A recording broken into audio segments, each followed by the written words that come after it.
Shalom saudaraku yang terkasih dalam Tuhan, kembali dalam program Memulai Hari Bersama Kristus dengan saya Gary Tengker. Dan saya Arti Indira Pardede.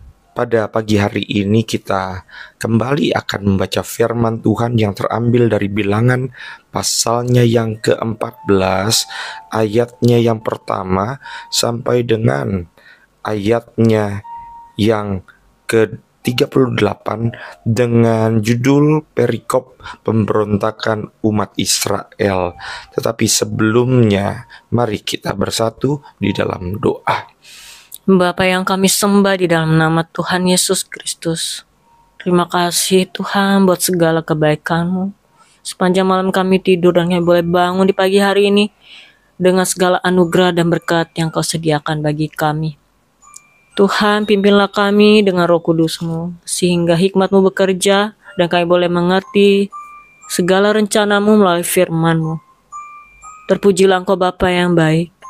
Haleluya. Amin. Renungan kita terambil dari Bilangan 14, di mana mencatat salah satu momen kritis dalam perjalanan bangsa Israel menuju tanah perjanjian. Setelah mendengar laporan dari 12 pengintai, bangsa Israel bereaksi dengan ketakutan, keluhan, bahkan pemberontakan terhadap Tuhan. 10 pengintai membawa laporan negatif tentang bangsa-bangsa raksasa di Kanaan. Dan sedangkan Yosua beserta Kaleb tetap percaya bahwa Tuhan akan menepati janjinya. Akibat ketidakpercayaan ini, seluruh generasi tersebut dihukum untuk tidak memasuki Kanaan, kecuali Yosua dan Kaleb. Hari ini kita akan merenungkan pelajaran penting dari kisah ini dan bagaimana kita dapat mengaplikasikannya dalam kehidupan kita. Dan tema renungan kita pada pagi hari ini adalah berani melangkah dengan iman.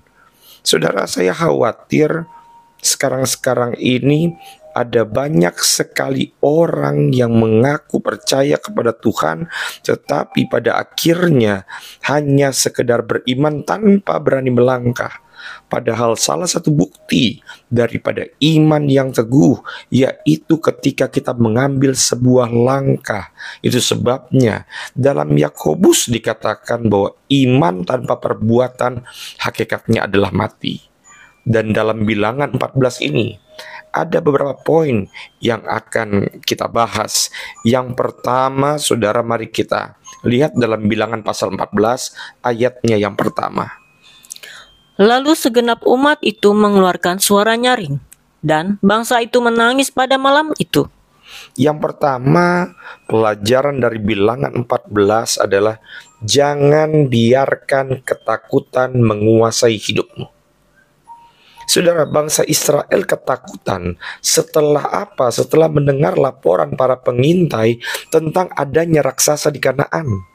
Dan hal ini adalah hal yang sebenarnya cukup wajar mengingat bangsa Israel pada saat itu terbiasa hidup dalam perbudakan. Walaupun mereka sudah bertahun-tahun lepas dari perbudakan, tapi mental itu masih ada. Dan ini yang menyebabkan ketakutan, di mana ketakutan ini memicu keluhan dan kemarahan terhadap Tuhan. Mereka bahkan ingin kembali ke Mesir, tempat mereka diperbudak. Ini menunjukkan bahwa ketakutan dapat membuat kita kehilangan fokus pada janji Tuhan dan lebih memilih zona nyaman meskipun itu merugikan. Dalam kehidupan kita, tantangan seringkali terasa seperti raksasa. Apa itu raksasa dalam kehidupan kita? Bisa jadi itu adalah masalah finansial, hubungan, atau bahkan kesehatan. Dan ketika ketakutan datang, ingatlah Mazmur 34 ayat yang kelima. Aku telah mencari Tuhan, lalu Ia menjawab aku dan melepaskan aku dari segala kegentaranku. Percayalah, Tuhan sedang memegang kendali atas setiap situasi kita. Ketakutan hanya besar dalam bayanganmu. Janji Tuhan lebih besar dalam kenyataan.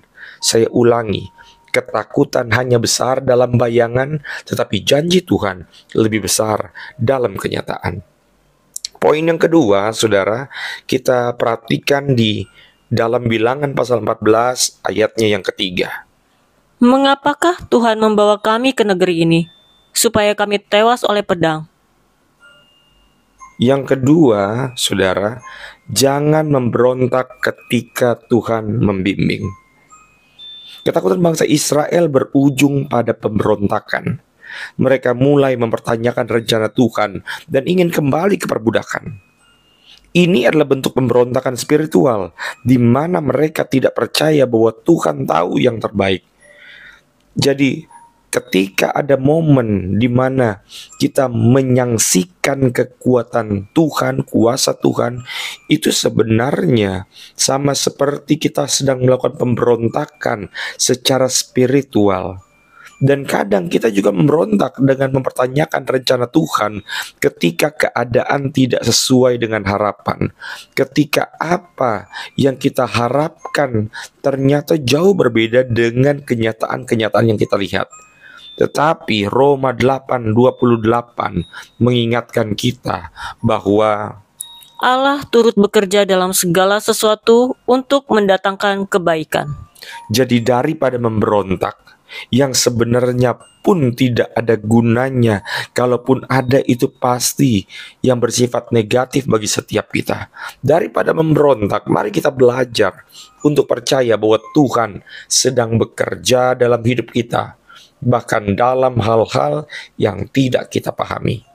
Saudaraku, pemberontakan menutup pintu berkat, tetapi ketaatan kita membuka jalan menuju tanah perjanjian.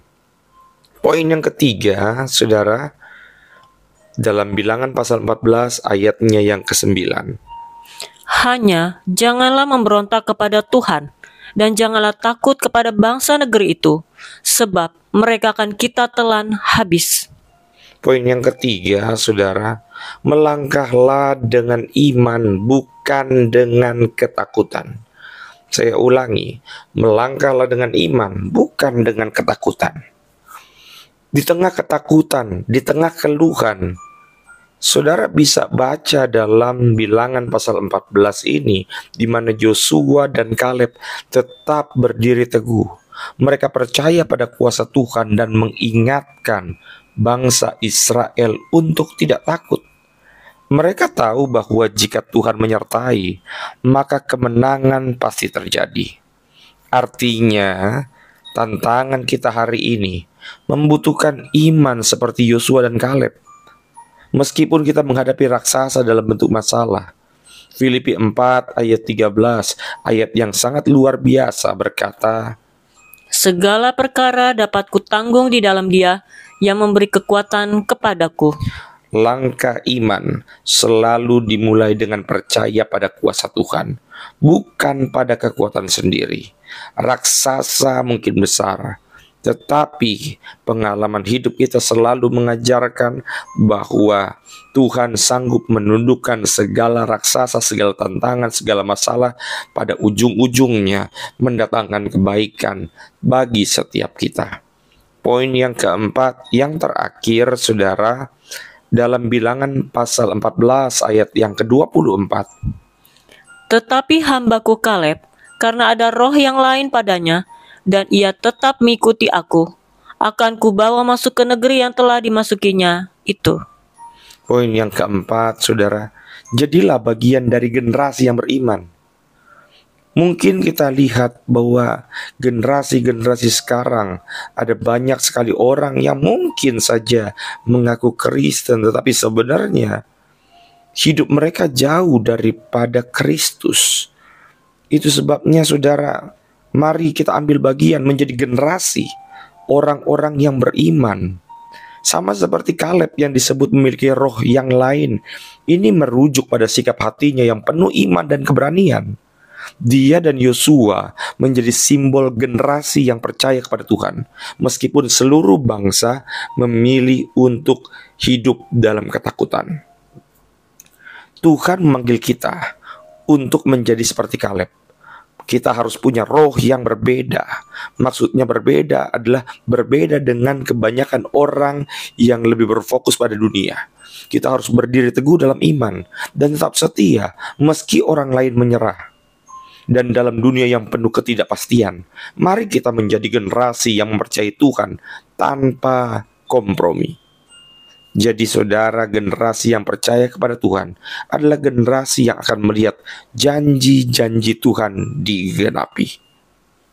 Maka hari ini, mari kita belajar dari bilangan 14 untuk tidak membiarkan ketakutan menguasai kita, tidak memberontak terhadap rencana Tuhan.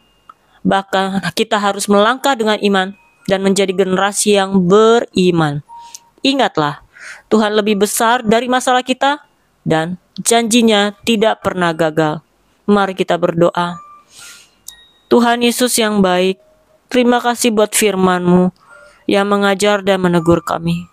Biar kami menjadi generasi yang beriman, generasi yang tidak memberontak, namun kami taat kepadamu dan setia kepadamu. Ajar kami terus percaya akan rencana-rancangan-Mu Tuhan, sehingga hidup kami berkenan di mata-Mu. Pimpinlah kami sepanjang hari dalam setiap aktivitas kami. Dan Engkau ya Allah, kami mohon berkat-Mu atas suami kami, istri kami dan anak-anak kami, bahkan keluarga kami dimanapun mereka berada. Biarlah kasih dan perlindungan Tuhan selalu tetap buat setiap orang-orang yang setia kepadamu. Terpujilah Engkau Bapa yang baik, dan kami bersyukur di dalam nama Tuhan Yesus Kristus. Haleluya. Amin. Amin. Puji Tuhan saudara, kita sudah membaca dan merenungkan firman Tuhan, dan kita juga sudah berdoa selalu melangkah dengan pasti bersama Tuhan Yesus. Dan jangan lupa untuk memulai hari bersama Kristus. Tuhan Yesus memberkati. Tuhan Yesus memberkati. Shalom.